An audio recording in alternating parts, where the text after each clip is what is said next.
আসসালামু আলাইকুম ওয়া রাহমাতুল্লাহি ওয়া বারাকাতুহু। আপনারা দেখছেন আলোর পথ।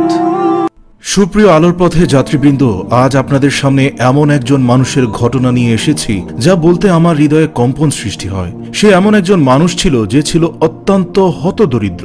শুধু হতদরিদ্র বললে ভুল হবে, সে আসলে দেখতে মোটেই আকর্ষণীয় ছিল না। এমনকি তার দিকে কেউ এক নজর তাকিয়ে চোখ ফিরিয়ে নিত, দ্বিতীয়বার আর তাকাতো না। তো যাই হোক, মহান আল্লাহ এই লোকটাকে এভাবেই সৃষ্টি করেছেন। দরিদ্র, সামাজিক কোনো অবস্থান নেই এবং দেখতেও কুৎসিত। এমনকি তার নামটা পর্যন্ত কুৎসিত, অর্থাৎ তাকে আরবিতে দামিম বলে ডাকা হতো, যার বাংলা অর্থ জঘন্য। উল্লেখ্য, আমরা কোনো সাহাবীকে কুৎসিত বলতে পারি না। বিতাড়িত শয়তানের প্ররোচনা থেকে আমরা আল্লাহর কাছে সাহায্য চাই। সকল সাহাবী ছিলেন আল্লাহ ও তার রাসূলের চোখে অত্যন্ত সুন্দর তাদের মহৎ কর্মের দ্বারা, কিন্তু তার যে নামটা রাখা হয়েছিল তা মোটেই আকর্ষণীয় ছিল না। মুসলিমদের অনেকেই তার কথা হয়তো কখনোই শোনেনি। এমনকি যারা ভিডিওটি দেখছেন, আমি নিশ্চিত আপনারা অনেকেই হয়তো এই সাহাবীর নামও শোনেননি। তাকে ডাকা হতো জুলাইবিব নামে। জুলাইবিব আসলে কোনো নাম নয়। আরবিতে এই শব্দের অর্থ ক্ষুদ্র পূর্ণতা প্রাপ্ত। এই নাম দিয়ে মূলত জুলাইবিবের বামনতাকে বোঝানো হতো, কেননা তিনি ছিলেন উচ্চতায় অনেক ছোট, বেটে প্রকৃতির। যে সমাজে তিনি বাস করতেন সেখানে তার প্রকৃত নাম, বংশ পরিচয় কেউ জানত না। তিনি যে কোন গোত্রের ছিলেন তাও সবার অজানা ছিল। তৎকালীন সমাজে এটা ছিল এক চরম অসম্মানের বিষয়। তিনি কোনো বিপদে কারো সাহায্য পাওয়ার কথা চিন্তাও করতে পারতেন না, কেননা সেই সমাজে কাউকে গুরুত্ব দেওয়া হতো তার বংশ পরিচয়ের ভিত্তিতে। আল্লাহু আকবার। মহানবী হযরত মুহাম্মদ সাল্লাল্লাহু আলাইহি ওয়াসাল্লামের নবুয়তের শুরুর দিকে তিনি ছিলেন একজন আনসার, অর্থাৎ মদিনার স্থায়ী বাসিন্দা, যার একমাত্র পরিচয় ছিল তিনি একজন আরব। খুব সম্ভবত তিনি ছিলেন মদিনা সীমান্ত এলাকার কোনো ক্ষুদ্র গোত্রের সদস্য, যিনি কিনা আনসারদের শহরে স্থানান্তরিত হয়েছেন, অথবা তিনি আনসারদেরই একজন। সেই সমাজে অনেকেই তাকে নিয়ে প্রবল হাসাহাসি তামাশা করত। এমনকি আসলাম গোত্রের আবু বারজাহ নামের এক ব্যক্তি তার বাড়িতে শুধুমাত্র চেহারা কুৎসিত হওয়ার কারণে জুলাইবিবের প্রবেশ পর্যন্ত নিষিদ্ধ করে দিয়েছিলেন। কোনো মেয়ে জুলাইবিবকে বিয়ে করার কথা চিন্তাও করত না। সেই সমাজের মানুষের কাছে তিনি সামান্য সাহায্য, সহানুভূতিও পেতেন না। কিন্তু আল্লাহু আকবার, তিনি মানবতার মুক্তির দূত, দয়ার নবী মুহাম্মদ সাল্লাল্লাহু আলাইহি ওয়াসাল্লামের দৃষ্টিতে জুলাইবিবের অবস্থান ছিল অনেক উপরে। তিনি তার এই অনুগত সাহাবীর প্রয়োজন, আবেগ, ভালো লাগা, ভালোবাসা সম্পর্কে ছিলেন অত্যন্ত সচেতন। যাই হোক, রাসূলুল্লাহ সাল্লাল্লাহু আলাইহি ওয়াসাল্লাম তাকে আদর করে জুলাইবিব বলে ডাকতেন। সহিহ মুসলিম ও তিরমিজিতে এসেছে, একদিন রাসূল পাক সাল্লাল্লাহু আলাইহি ওয়াসাল্লাম জুলাইবিবকে দেখলেন বসে আছে বিমর্ষ মনে। অবশ্য জুলাইবিবের অনেক বয়স হয়ে গিয়েছিল, তার চেহারায় বয়সের ছাপ পড়েছিল। মিষ্টি হেসে আল্লাহর রাসূল জুলাইবিবকে জিজ্ঞেস করলেন, কেমন আছো জুলাইবিব? জুলাইবিব দীর্ঘশ্বাস ফেলে বললেন, ইয়া রাসূলুল্লাহ, জান্নাতে কি আমার জন্য একটি হুরের ব্যবস্থা করবেন আল্লাহ তাআলা? রাসূল সাল্লাল্লাহু আলাইহি সাল্লাম জুলাইবিবের মনের অবস্থা বুঝতেন। রাসূল সাল্লাল্লাহু আলাইহি সাল্লাম দেখলেন জুলাইবিবের চোখ অশ্রুতে ছলছল করছে। রাসূল সাল্লাল্লাহু আলাইহি সাল্লাম বুঝতে পারলেন জুলাইবিব ধরেই নিয়েছে এই দুনিয়ায় তো মানুষ তাকে বাড়িতেও ঢুকতে দেয় না, মেয়ে বিয়ে দেওয়া তো দূরের কথা। তো মৃত্যুর পরে কি আল্লাহ তাআলা তাকে জান্নাতে কোনো হুর দান করবেন তার নেক আমলের বিনিময়ে? রাসূল সাল্লাল্লাহু আলাইহি সাল্লাম আবেগজড়িত কণ্ঠে তাকে বললেন, না, তুমি শুধু আখিরাতেই নও, এই দুনিয়াতেও হুরের মতো স্ত্রী পাবে ইনশাআল্লাহ। রাসূল সাল্লাল্লাহু আলাইহি সাল্লাম তাকে বললেন, হে জুলাইবিব, যাও অমুক অমুক ঘরে খোঁজ নাও, যদি তাদের বিবাহ উপযুক্ত মেয়ে থাকে। তো জুলাইবিব কয়েকটি বাড়িতে গেল এবং এদের প্রত্যেকে জুলাইবিবের কাছে মেয়ে বিয়ে দেওয়ার ব্যাপারটাকে সরাসরি প্রত্যাখ্যান করল। কেউ কেউ তো আবার বাড়িতে ঢুকতেও দেয়নি। তো রাসূল সাল্লাল্লাহু আলাইহি সাল্লাম জুলাইবিবের কাছে গেলেন এবং তার হাত ধরে তাকে নিয়ে একটি বাড়িতে ঢুকলেন। অতঃপর বাড়ির মালিক আল্লাহর রাসূলকে দেখে উৎফুল্ল হয়ে গেলেন এবং কাছে আসলেন। আল্লাহর রাসূল ভূমিকা না করেই সরাসরি বললেন, উরিদু আন আখতুবা ইবনাতাক, আমি তোমার কাছে তোমার কন্যার বিবাহের প্রস্তাব পেশ করতে চাই। সে বাড়ির মালিক তাৎক্ষণিক প্রচন্ড উৎসাহের সাথে বলে উঠল, আল্লাহু আকবার, ইয়া রাসূলুল্লাহ, এর থেকে আর সুন্দর সংবাদ কি হতে পারে? আজ আমার অন্তর ও চোখ আলোকিত হলো, সুবহানাল্লাহ, সুবহানাল্লাহ। রাসূল সাল্লাল্লাহু আলাইহি সাল্লাম বললেন, না না না না, এটা আমার জন্য নয়। সে বলল, তো কার জন্য? রাসূল সাল্লাল্লাহু আলাইহি সাল্লাম বললেন, আমার জুলাইবিব রাদিয়াল্লাহু তাআলা আনহু এর জন্য। তো হঠাৎ সেই বাড়ির মালিকের মুখের হাসি বিমর্ষতায় বদলে গেল এবং বলল, তাহলে তো ইয়া রাসূলুল্লাহ, আমাকে মেয়ের মায়ের সাথে আলোচনা করা প্রয়োজন। তো সে ঘরে চলে গেল এবং স্ত্রীকে বলল, রাসূল সাল্লাল্লাহু আলাইহি সাল্লাম আমাদের মেয়ের বিয়ের প্রস্তাব নিয়ে এসেছেন। তো তার স্ত্রী তাৎক্ষণিক প্রচন্ড উৎসাহের সাথে বলে উঠল, আল্লাহু আকবার, রাসূল সাল্লাল্লাহু আলাইহি সাল্লাম আমাদের মেয়েকে বিয়ে করতে চান, এর থেকে আর সুন্দর সংবাদ কি হতে পারে? আজ আমার অন্তর ও চোখ আলোকিত হলো, সুবহানাল্লাহ সুবহানাল্লাহ। তার স্বামী বললেন, না না না, এটা রাসূল সাল্লাল্লাহু আলাইহি সাল্লামের জন্য নয়। তো স্ত্রী বলল, তো কার জন্য? সে বলল, জুলাইবিবের জন্য।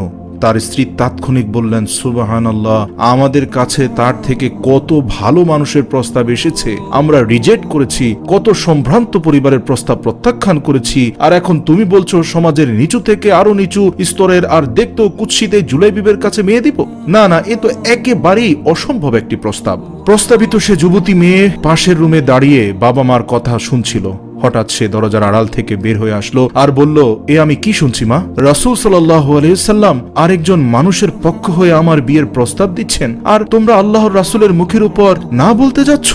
আল্লাহর কসম করে বলছি, আমি কখনোই আল্লাহর হাবিবের প্রস্তাব প্রত্যাখ্যান করব না, আর আমি যদি কখনোই বিয়ে করি একমাত্র জুলাইবিবকে আমি বিবাহ করব। আল্লাহু আকবার। যখনই এই সংবাদ জুলাইবিবের কাছে পৌঁছালো, জুলাইবিব এত খুশি হলেন যে তার চোখ মুখ সহ পুরো চেহারা উজ্জ্বল হয়ে উঠল। তো রাসূল সাল্লাল্লাহু আলাইহি সাল্লাম সাহাবীদের ডাকলেন এবং সবাইকে বললেন যেন সবাই জুলাইবিবকে সাহায্য করে যাতে জুলাইবিব বিবাহ করতে পারে। সময় গড়িয়ে যেতে থাকলো এবং এক সময় যুদ্ধের ডাক আসলো এবং জুলাইবিব মুসলমানদের সে যুদ্ধে রাসূল সাল্লাল্লাহু আলাইহি সাল্লামের খুব কাছাকাছি ও প্রথম সারির যোদ্ধা ছিল এবং রক্তক্ষয়ী সে সংঘর্ষের সে যুদ্ধে মুসলিমদের বিজয় হয়। যুদ্ধ শেষে আল্লাহর রাসূল প্রতিবারের মতো সাহাবাদের দেখতে দেখতে অগ্রসর হতে থাকলেন ময়দানে। উল্লেখ্য, সে রক্তক্ষয়ী যুদ্ধে আল্লাহর রাসূলের অত্যন্ত গুরুত্বপূর্ণ সাহাবারা শহীদ হন এবং রণাঙ্গন শেষে সবাই চিৎকার চেঁচামেচি শুরু করছিল, কোথায় আমার বাবা, কোথায় আমার ভাই? আবার কেউ বলছে, কোথায় আমার স্বামী? কোনো মা বলছে গগন বিদারে আর্তনাদ করে, কোথায় আমার সন্তান? অথচ আল্লাহর রাসূল সাল্লাল্লাহু আলাইহি ওয়াসাল্লাম শুধু একটা প্রশ্নই করে যাচ্ছেন, আইনা জুলাইবিব, আমার জুলাইবিব কোথায়, আমার জুলাইবিব কোথায়? এবং প্রত্যেকে বলতে থাকলো, আমরা জানি না ইয়া রাসূলুল্লাহ, কারণ এই পৃথিবীর কেউ জুলাইবিবকে নিয়ে ভাবতেন না। অথচ আল্লাহর রাসূলের হৃদয় পরিপূর্ণ ছিল জুলাইবিবের ভালোবাসায়। আবার হুঙ্কার দিয়ে বলে উঠলেন, কোথায় আমার জুলাইবিব? এবং প্রত্যেকে বলতে থাকলো, আমরা খেয়াল করিনি ইয়া রাসূলুল্লাহ। তাদের অনেকে আবার আল্লাহর রাসূলকে উল্টো প্রশ্ন করছে, ইয়া রাসূলুল্লাহ, আপনি কি আমার চাচাকে দেখছেন? রাসূল সাল্লাল্লাহু আলাইহি সাল্লাম বললেন, না, আমি আমার জুলাইবিবকে খুঁজছি। তারা সবাই উত্তরে বলছে, ইয়া রাসূলুল্লাহ, আমরা তার সম্পর্কে কিছুই জানি না। তো আল্লাহর রাসূল প্রবল উৎকণ্ঠা নিয়ে জুলাইবিবকে খুঁজতে থাকলেন এবং হঠাৎ এক ঝাঁক মৃত কাফেরদের মাঝে হযরত জুলাইবিব রাদিয়াল্লাহু তাআলা আনহুর ক্ষত বিক্ষত লাশ খুঁজে পেলেন। রাসূল সাল্লাল্লাহু আলাইহি সাল্লাম দেখলেন মাটিতে ক্ষত বিক্ষত জুলাইবিব রাদিয়াল্লাহু তাআলা আনহুর লাশের পাশে অন্তত 7 জন কাফেরের বিক্ষিপ্ত মৃত শরীর ছড়িয়ে ছিটিয়ে পড়ে আছে। আল্লাহু আকবার, সুবহানাল্লাহ। রাসূল সাল্লাল্লাহু আলাইহি সাল্লাম যখনই এই দৃশ্য দেখলেন সাথে সাথে স্তব্ধ ও স্থির হয়ে গেলেন এবং চোখ দিয়ে অশ্রু ঝরতে থাকলো। রাসূল পাক সাল্লাল্লাহু আলাইহি সাল্লামের দাড়ি মুবারক ভিজে গেল এবং বললেন, কাতালা সাবআতুম মিনাল মুশরিকিনা ওয়া কুতিল, অর্থাৎ আমার অবহেলিত জুলাইবিব ইসলামের 7 জন শত্রুকে কতল করেছে, অতঃপর নিজে শহীদ হয়েছে। জুলাইবিবুন মিন্নি ওয়া আনা মিনহু, জুলাইবিবুন মিন্নি ওয়া আনা মিনহু, জুলাইবিব আমার জন্য আর আমি জুলাইবিবের জন্য, জুলাইবিব আমার জন্য আর আমি জুলাইবিবের জন্য। এই বাক্য 3 বার রিপিট করলেন আল্লাহর রাসূল সাল্লাল্লাহু আলাইহি ওয়াসাল্লাম আর বললেন, জুলাইবিব আমার পরিবারের একজন, আমি জুলাইবিবের পরিবারের একজন।